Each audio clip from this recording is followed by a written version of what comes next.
devemos amá-los e fazer o que a Bíblia diz: orai pela paz em Jerusalém. Haja visto a guerra que hoje os judeus estão enfrentando e precisa bastante das nossas orações. Ok? Amém? Mais um recado, assista o vídeo até o final, não deixe de comentar e de compartilhar, ok? Assista o vídeo até o final. Olá, queridos, a paz do Senhor Jesus, mais uma vez aqui, e quero te convidar a deixar o like, deixar o comentário, inscrever-se em nossos canais, sobretudo a orar por nós. Se nosso canal aqui no Facebook, Rádio Faloso de Online, Facebook Israel Fonseca, página Amantes de Louvores Antigo e YouTube Isfama Jesus Evangelizando na Net. Ok? Então, conto com você para compartilhar, comentar, divulgar e inscrever-se em nossos canais. Precisamos que você faça isso e também que continue orando por nós.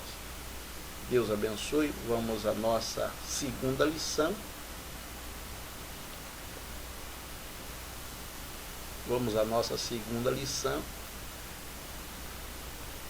Lição esta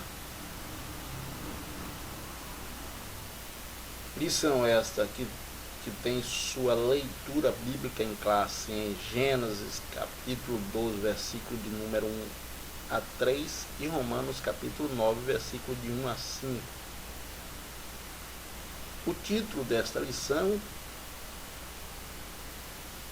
nos traz o seguinte tema: as promessas de Deus para Israel.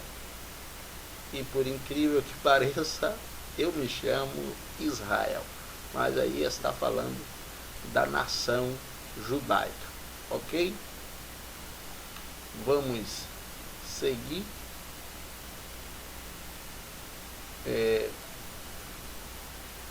O texto áureo da nossa lição, texto áureo desta primeira lição, está em Gênesis capítulo 12, versículo 3, que diz assim: e abençoarei os que te abençoarem, e amaldiçoarei os que te amaldiçoarem, e em ti serão benditas todas as famílias da terra. Se tem algo que o homem tem medo, é de maldição. Porém, nós queremos chamar a atenção que o único que tem poder tanto para abençoar como para amaldiçoar, esse se chama o Senhor Jesus Cristo, Deus Todo-Poderoso. Porém, ele não quer amaldiçoar ninguém. Antes, ele quer tirar a maldição que o diabo impôs sobre o homem quando lhe fez pecar contra Deus. E Abraão é o pai da fé, a quem esta promessa de Gênesis 12, verso 3 está sendo direcionada. Seguindo para a verdade prática, nos diz: ainda que a queda espiritual tenha ocorrido com Israel, há uma gloriosa promessa aos remanescentes fiéis.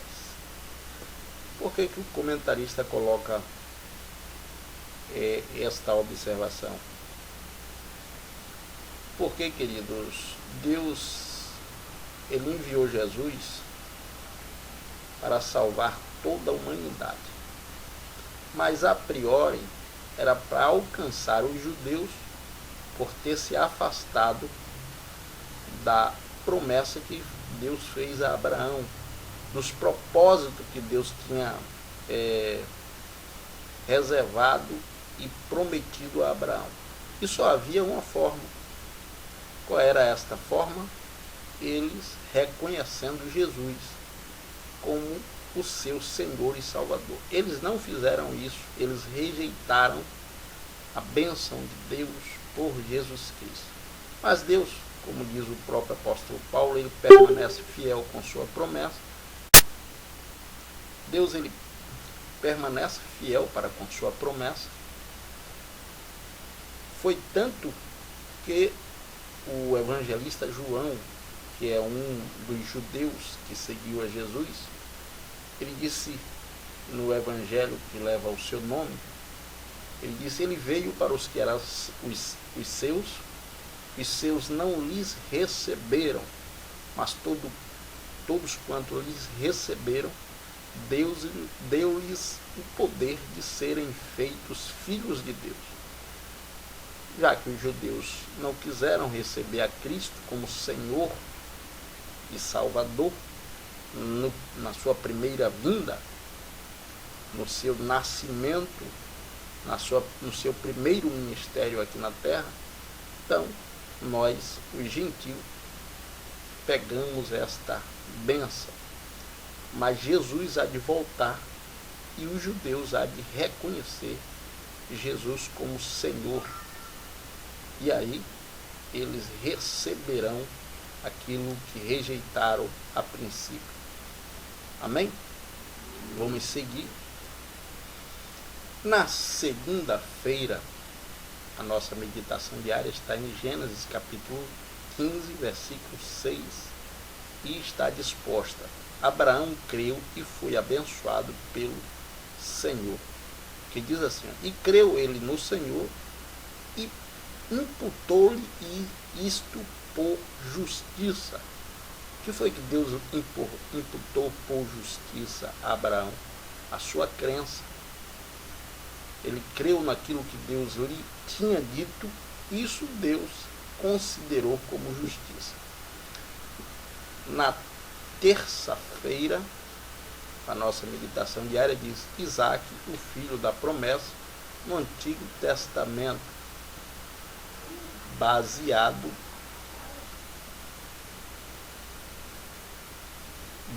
em Gênesis capítulo 4, versículo 25 ao 31.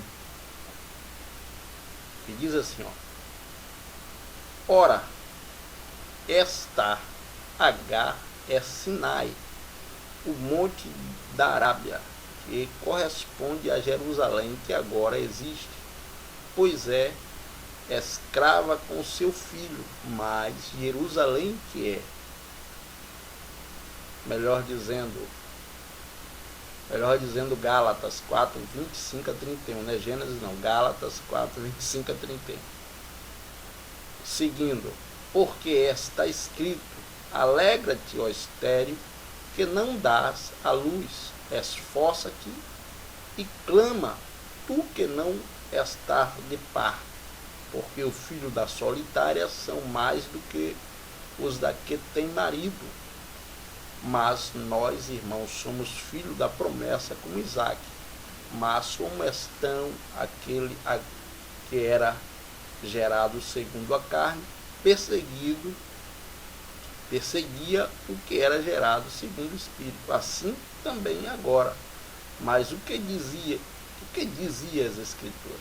Lança fora a escrava e seu filho, porque de modo algum o filho da escrava herdará como o filho da livre. De maneira que, irmãos, somos filhos não da escrava, mas da livre. Olha aí, Paulo fazendo uma analogia entre Agar e Rebeca, a promessa antiga, o Velho Testamento, e a promessa nova que nasce em Cristo. Somos filhos de Deus por Jesus Cristo. Vamos seguir na quarta-feira a nossa meditação diária. Diz Jacó, o pai das 12 tribos de Israel, que daria origem à nação, baseado em Gênesis 29, verso 32 ao 35, que diz: E concebeu Lia e deu à luz a um filho, e chamou Ruben, pois disse: Porque o Senhor atendeu a minha aflição, por isso agora me amará meu marido.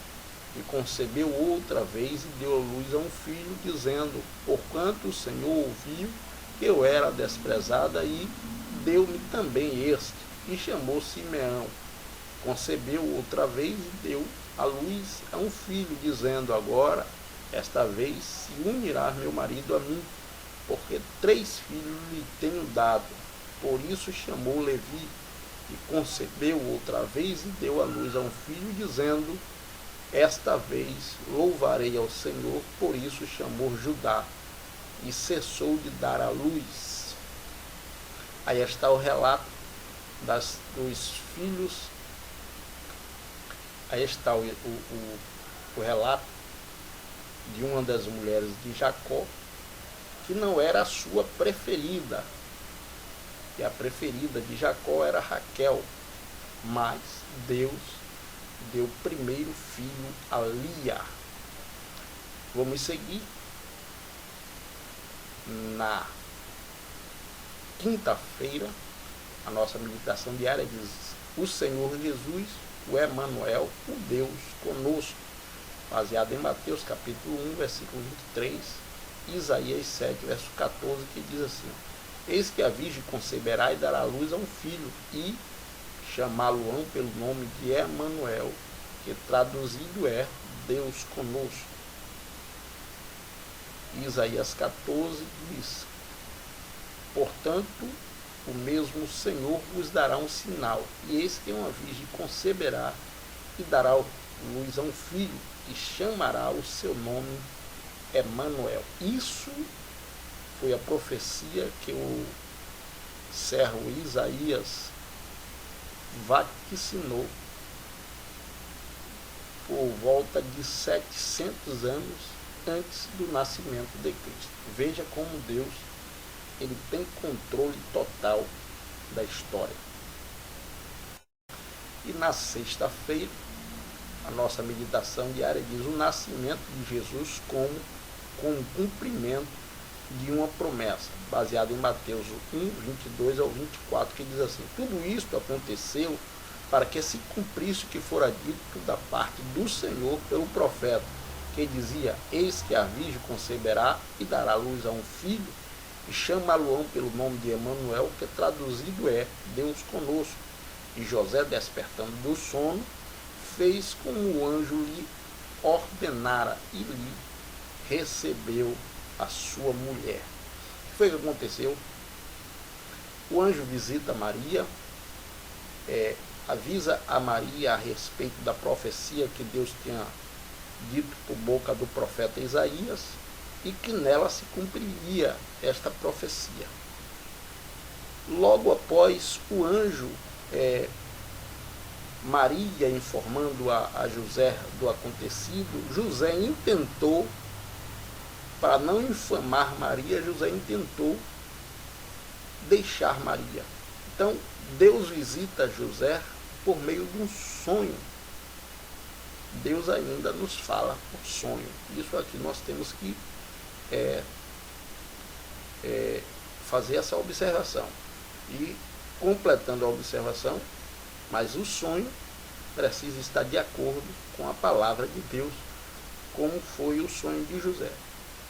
Então o anjo diz para José: não deixe a sua esposa, continue com ela, porque o que é gerado nela é do Espírito Santo e é uma promessa da parte de Deus.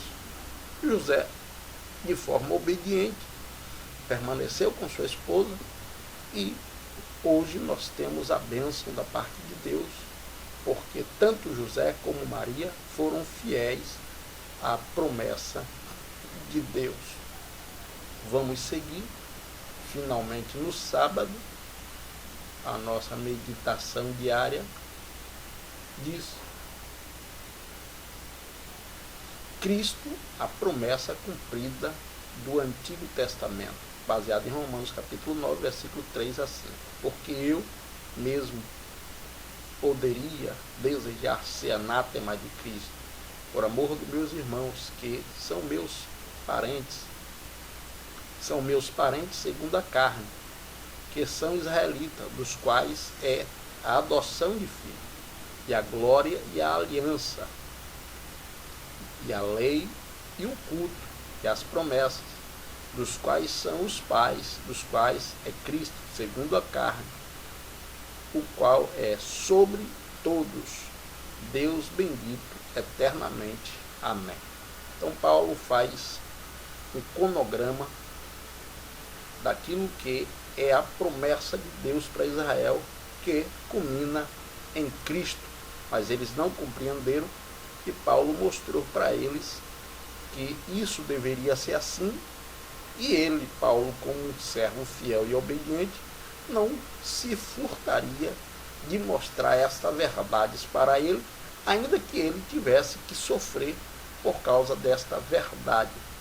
Ele, sabendo que os judeus o rejeitou, então essa verdade precisaria ser propagada, ele propagou, e os judeus também o perseguiram, assim como perseguiram Jesus. Mas tudo isso, cumprimento da palavra de Deus, não é porque os judeus perseguiram a Cristo, perseguiram a Paulo, que nós devemos odiá-los. Antes, nós devemos amá-los e fazer o que a Bíblia diz: orai pela paz em Jerusalém.